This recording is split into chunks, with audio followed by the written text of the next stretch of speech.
श्री सोमनाथ मंदिर। ये ज्योतिर्लिंग सोमनाथ नामक विश्व प्रसिद्ध मंदिर में स्थापित है। यह मंदिर गुजरात प्रांत के काठियावाड़ क्षेत्र में समुद्र के किनारे स्थित है। पहले ये क्षेत्र प्रभास क्षेत्र के नाम से जाना जाता था। यही भगवान श्री कृष्ण ने जरा नामक व्याध के बाणों को निमित्त बनाकर अपनी लीला का स्मरण किया था।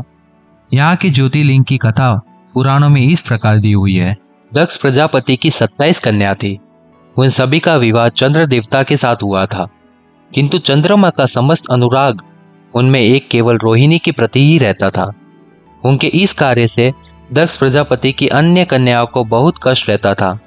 उन्होंने अपनी ये व्यथा कथा अपने पिता को सुनाई।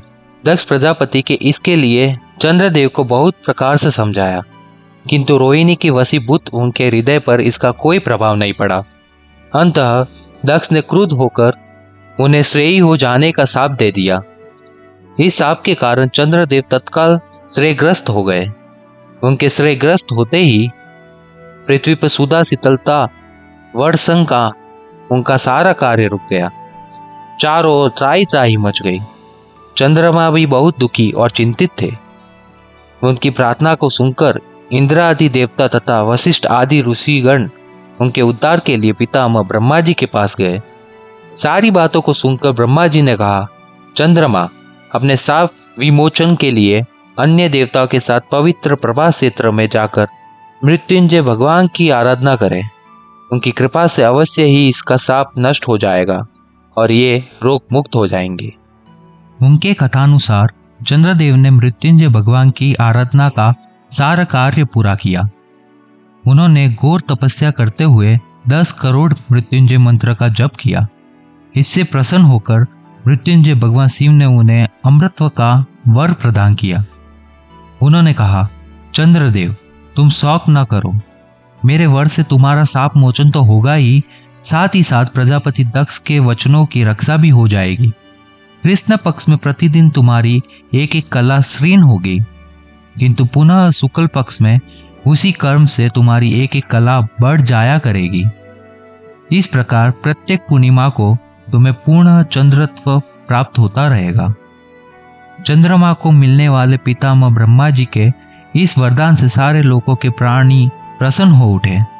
सुधाकर चंद्रदेव पुनः 10 दिशाओं में सुधा वर्षण का कार्य पूर्वत करने लगे। साय मुक्त होकर चंद्रदेव ने अन्य देवताओं के साथ मिलकर मृत्युंजय भगवान से प्रार्थना की कि आप माता पार्वती जी के साथ सदा के लिए प्राणियों के उद्धारार्थ यहाँ निवास करें। भगवान शिव उनकी इस प्रार्थना को स्वीकार करके ज्योतिर्लिंग के रूप में माता पार्वती जी के साथ तभी से यहाँ रहने लगे। पावन प्रभास क्षेत्र में स्थित इस सोमनाथ ज्योतिर्लिंग की महिमा महाभारत, श्रीमद् भागवत तथा कंद पुराण आदि में विस्तार से बताई गई है। चंद्रमा का एक नाम सोम भी है। उन्होंने भगवान शिव को ही अपना नाथ स्वामी मानकर यहाँ तपस्या की थी। अतः इस ज्योतिर्लिंग को सोमनाथ कहा जाता है। इसके दर्शन, पूजन, आराधना से भक्तों के जन्म जन्मांतर के सारे पातक और दुष्कृत्य विनष्ट हो जाते हैं। वे भगवान शिव और माता पार्वती की अक्षय कृपा का पात्र बन जाते हैं। मोक्ष का मार्ग उनके लिए सहज ही सुलभ हो जाता है। उनके लौकिक पारलौकिक सारे कृत्य स्वयमेव अनायास सफल हो जाते हैं। ऐसे ही और वीडियो के लिए हमारे त्रिमूर्ति मोक्ष चैनल को सब्सक्राइब करना ना भूलें। धन्यवाद।